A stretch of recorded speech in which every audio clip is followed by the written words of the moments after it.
को बन को पठेवा पूर्वर मोर मृत्यु है नहीं कहीं कुह कही कुह ये आदेश मोर नयन पितुड़ा को देवी किपरि कुह कुह कही कुह प्रणाम पिता प्रणाम माता कही राम पुत्र मोर पिता आपण एपरी विषण्ण और चिंतित जना पड़ुछंती कहीं कहतु पिता क्यों कारण मत स्मरण कले पुत्र रामचंद्र कही राम कही पिता आपण आपण एते विचलित कहीं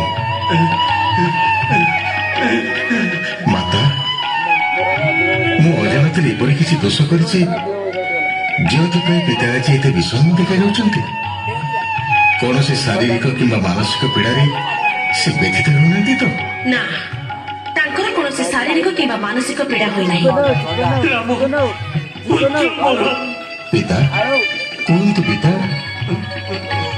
सुन राम तांकर किछि मनर कथा अछि तुमे तांकर प्रिय पुत्र होइथिबा जुगु तुमको कष्ट हेबो बोली अप्रिय कथा ताको मुंडरु स्फुरु नाही की कथा प्रकाश करो माता मोर अनुरोधरे तुम पिता मते बर देबे बोली कहि एबे इतर व्यक्ति पर शीघ्र निवृत्त हेउछंती शुभ हेबा अशुभ हेउ राजा जहा कहिबे तुमे ताहा पालन करिबो बोली निष्पत्ति कले मु प्रकाश कहिबे एकी कथा को माता राजन को आदेश रे मु सब किछि करिबा को प्रस्तुत अछि तेणु तेणु मु ताहाको अखर साहाय्य करबा को जाई तुम पिता शस्त्र हाथ होइथिला बेले मु ताको रक्षा करिथिली सेते बेले से पेट होई मते दुईटी बर जाचिथिले मु सेते बेले ता न मागी वर्तमान मागिछि बर की बर प्रथम बर एवं द्वितीय बर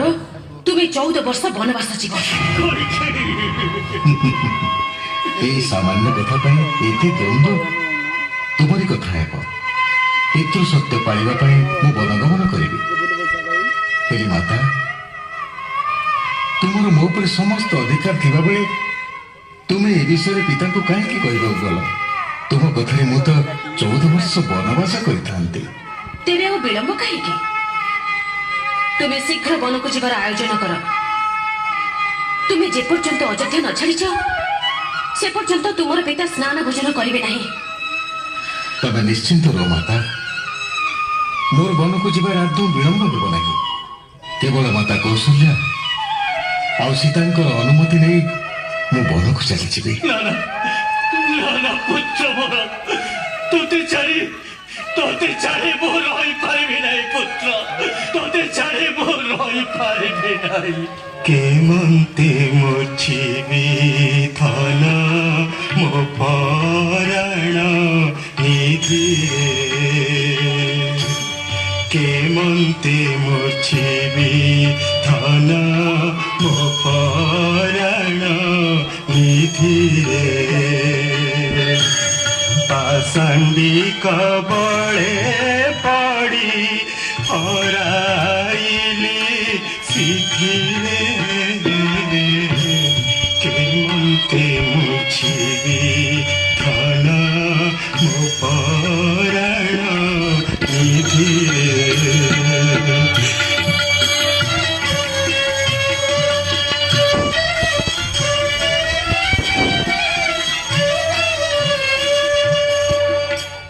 तुम अंधर नयन केमंते ते जीवन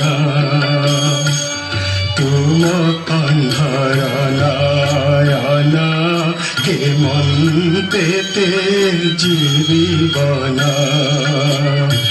धिक धिक मोर पण काम हेला विधिरे केमंते मुछिबी धन मो पराण निधिरे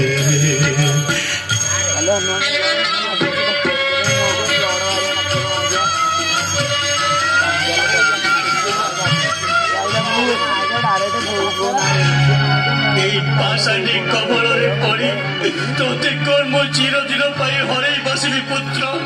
ନା, ମୁଁ ସତ୍ୟ ଭଗ୍ନ କରିବାର ପ୍ରତିଫଳ ପାଇବି ପଛେ ଏ ରାକ୍ଷସୀ କଥାରେ ପଡି ତୋତେ କେବେ ହେଲେ ମନକୁ ପଠାଇବି ନାହିଁ ପୁତ୍ର, ତୋତେ କେବେ ହେଲେ ମନକୁ ପଠାଇବି ନାହିଁ। ଯା ଯା, ଚାଲି ଯା ରାକ୍ଷସୀ, ଚାଲି ଯା ମୋ ସମ୍ମୁଖରୁ, ଯା, ଚାଲି ଯା, ଚାଲି ଯା, ଚାଲି ଯା। ଆପଣ ଧୈର୍ଯ୍ୟ ଧରନ୍ତୁ ପିତା। ପ୍ରତିଜ୍ଞା ପାଳନ କରିବା କ୍ଷତ୍ରିୟର ଧର୍ମ। ଆପଣ ଇକ୍ଷ୍ୱାକୁ ବଂଶଜ। ଆପଣ ସତ୍ୟଭଗ୍ନ କଲେ ଏ ବଂଶରେ କଳଙ୍କ ଲାଗିବ। ଆପଣଙ୍କ ସତ୍ୟ ରକ୍ଷା ଲାଗି ମତେ ଅନୁମତି ଦିଅନ୍ତୁ ପିତା। ଅନୁମତି? କିପରି ଅନୁମତି ଦେବି ପୁତ୍ର? ଏପରି କଠୋର ବାକ୍ୟ ପ୍ରୟୋଗ କରିବା ପାଇଁ ମୁଁ ବଞ୍ଚି ରହିଛି କାହିଁକି? ମୁଁ ଆଜି ମୋର କଳା କର୍ମର ପ୍ରତିଫଳ ଭୋଗିବା ପାଇଁ ଯାଉଛି। ପୂର୍ବେ ଅନ୍ଥମୁନି ଦେଇଥିବା ଅଭିଶାପ କଥା ମୋର ମନେ ପଡିଯାଉଛି। ମୃତ୍ୟୁକାଳେ ମୋ ପୁତ୍ର ମୁଖ ଦର୍ଶନ କରିପାରିବି ନାହିଁ। ପିତା, ଆପଣ ମୁଁ ଆମେ ସମସ୍ତେ ସମୟର ନିଗଡ଼ ବନ୍ଧନରେ ବନ୍ଦୀ।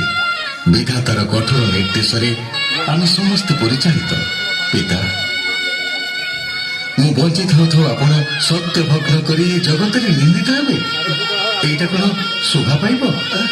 ନା ପିତା, ମୁଁ ଏଇକ୍ଷଣି ବନଚାରୀ ବେଶ ଧରି ବଣକୁ ବାହାରି ଯିବି। ମତେ ଆଶୀର୍ବାଦ କରନ୍ତୁ ପିତା, ମତେ ବିଦାୟ ଦିଅନ୍ତୁ। ନା ପୁତ୍ର, ନା,